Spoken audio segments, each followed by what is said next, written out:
Oi gente, tudo bom com vocês? A paz do Senhor a todos. E hoje mais um devocional para a honra e glória do Senhor. A palavra que Deus dá hoje está em 1 Samuel 4, versículo 10, que fala assim: Então pelejaram os filisteus e Israel foi ferido, e fugiram cada um para a sua tenda.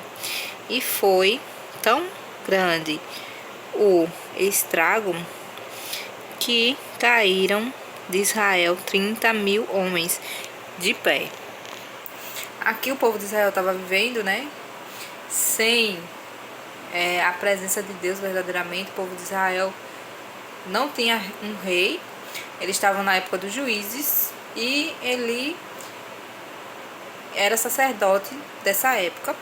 E os filhos de Eli não eram bons, não iam nos caminhos de Eli, né? Não eram pessoas que seguiam a vontade de Deus. E simplesmente aquele povo ali era um povo que estava afastado do Senhor, até com idolatria. O povo de Israel, né? Eli não. Mas o povo de Israel até com idolatria estavam mexendo, né? Com idolatria, se afastaram mesmo do Senhor. Aí os filisteus foram lá e atacaram o povo de Israel e foram feridos 30.000 homens que estavam de pé, ou seja, que estavam bem, né? Lutando lá. Aí a gente vai agora para um outro contexto, que está em 1 Samuel também, capítulo 6, versículo 19, que fala assim: E feriu o Senhor os homens de Bet-Semes, porquanto olharam para dentro da arca do Senhor, até ferir do povo 50.070 homens. Então o povo se entristeceu, porquanto o Senhor fizera tão grande estrago entre o povo. Os filisteus, eles roubaram a arca da aliança do povo de Israel. E Deus, consequentemente, né, porque Deus ele ordenou até quem poderia pegar na arca da aliança, né, que eram os sacerdotes, os levitas, né, quem poderiam tocar na arca da aliança, pelo que eu me lembro, né? E a arca da aliança, ela representava a presença de Deus ali no meio de Israel. Então é algo sagrado, né? É algo que o Senhor colocou no meio do povo para representar a sua presença. Então merecia honra, né? Merece honra. Tanto é que até hoje ninguém sabe onde está essa arca, né? Deve estar em Israel, creio eu. É para estar lá, porque se não estiver lá vai acontecer a mesma coisa que aconteceu aqui, porque Deus deu essa arca ao povo de Israel, né? Para significar a presença de Deus no meio do povo de Israel. E os filisteus roubaram essa arca.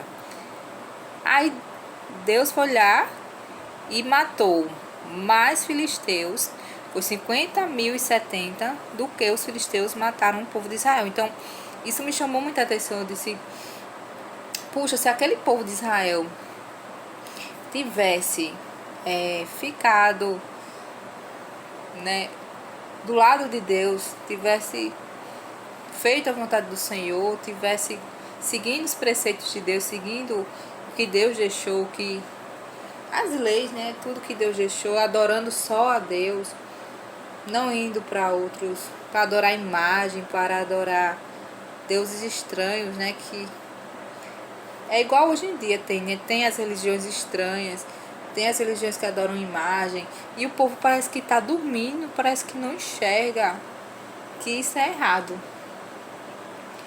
né? Então, eu fiquei refletindo nisso, sabe? Deus, ele matou mais pessoas, porque Deus enviou pragas, né, para esse povo. E Deus fez com que a mão dele pesou sobre aquele povo ali. Disse que foi tão grande o clamor daquele povo que subiu até os céus. O clamor que aquele povo estava por causa das pragas que Deus tinha mandado para ali, né? Que Deus mandou ratos, né, para comer a plantação daquele povo, a comida daquele povo, e mandou hemorroides. Deus mandou hemorroides para aquele povo, desde o mais pequeno ao maior. E a gente vê como é ruim, né, a gente se afastar da presença de Deus, porque aí o inimigo, ele se sobressai sobre nós. Foi isso que aconteceu com o povo de Israel aqui. O inimigo se sobressaiu sobre eles, pegaram a arca da aliança, que era algo de extrema importância para o povo de Israel,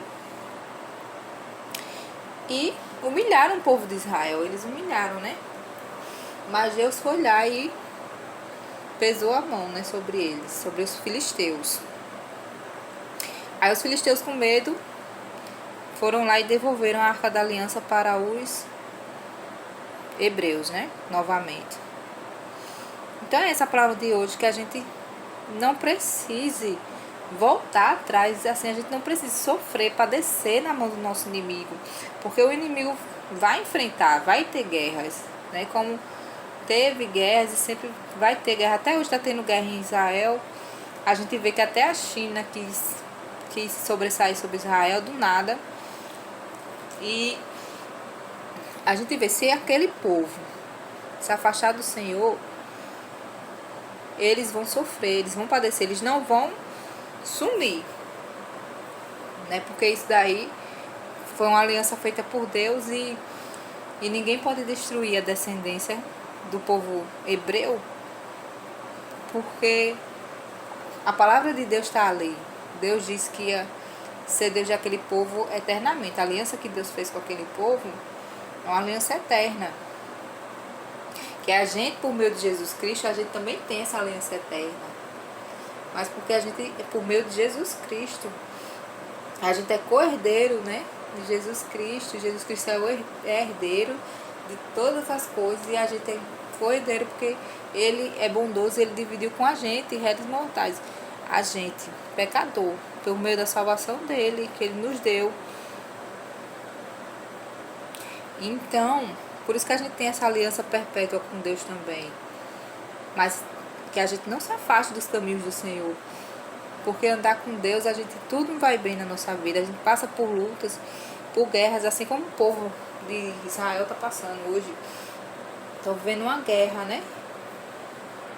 E com Deus, tudo a gente passa, né? Tudo a gente suporta. E tudo a gente vence. Porque Deus não vai deixar com que aquele povo suma, né?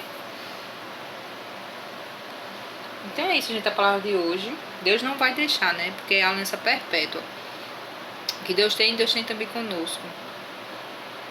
Então, vamos ser fortes, vamos aguentar as tribulações aí que vêm nas nossas vidas. Vamos ser fortes com Deus, porque com Deus a gente é mais do que vencedor. Olha o tanto de gente que Deus matou por causa do povo de Israel, né? Os filisteus eram ruins, eram homens brutos, não eram pessoas boazinhas não, que é guerra, naquele tempo era guerra, era violência ao extremo. Eles destruíam as cidades, além deles matarem as pessoas, eles destruíam as suas cidades, as suas casas. Era assim. Então que a gente coloque Deus nas nossas vidas. Não é fácil a gente andar nos caminhos do Senhor, não é, a porta é estreita, mas dá pra gente passar. O Senhor não disse a porta é estreita e não dá pra vocês passarem. Não, ele disse a porta é estreita, vá por esse caminho, né? Que é o caminho que leva para a salvação. É o caminho que leva até Jesus. Então que a gente vá por esse caminho. Porque o Senhor Jesus é o caminho. E aprender com Deus é bom demais, né? Aprender com o Senhor, eu fiquei assim impressionada. Meu Deus, que coisa, né? Como decisões erradas, como você tomar decisões erradas afeta, né, sua vida. Por isso que Deus, ele tenta sempre nos colocar no caminho bom. O nosso Deus não é um carrasco, não, que quer que a gente faça só o que ele quer, não. O nosso Deus, o Deus de Israel, ele dá dois caminhos. Ele dá a você chance para você escolher. Ou você vai por esse caminho. Eu quero que você vá pelo caminho que leve você para o lado bom. Ou você vai para o caminho que vai levar você para a destruição. Porque decisões erradas vêm consequências erradas. Você escolher, por exemplo, eu não bebo, mas eu escolher beber e beber, por exemplo, todo mês, aí depois eu vou querer beber toda semana, aí depois eu vou querer beber todos os dias. Então isso foi uma decisão errada, no momento errado que eu tomei. Não é isso? Então é essa a palavra de hoje. Vamos orar agradecendo a palavra do Senhor. Senhor Jesus, obrigado por tua palavra. Fica conosco, guarda-nos. Guarda os nossos pensamentos, as nossas... que toda a nossa vida, Senhor, esteja colocada nos teus pés. Que a gente possa querer a tua vontade nas nossas vidas, meu Deus. Em nome de Jesus, cuida de nós. Tu és um Deus bondoso, um Deus bom. Glórias a ti, Jesus. Aleluia, meu Deus. Obrigada por tudo, Senhor, por tudo. Obrigada por mais um dia de vida. Obrigada por eu respirar. Obrigada por eu enxergar. Obrigada pelas coisas maiores nas nossas vidas e as menores também. Obrigada pelo privilégio do Senhor ser o nosso Deus. Muito obrigada por a gente ter o Senhor como Deus. Aleluia. Glória a Deus. Amém. Então é isso, gente. Até amanhã, se assim Deus permitir. E Jesus, ele te ama muito, muito, muito.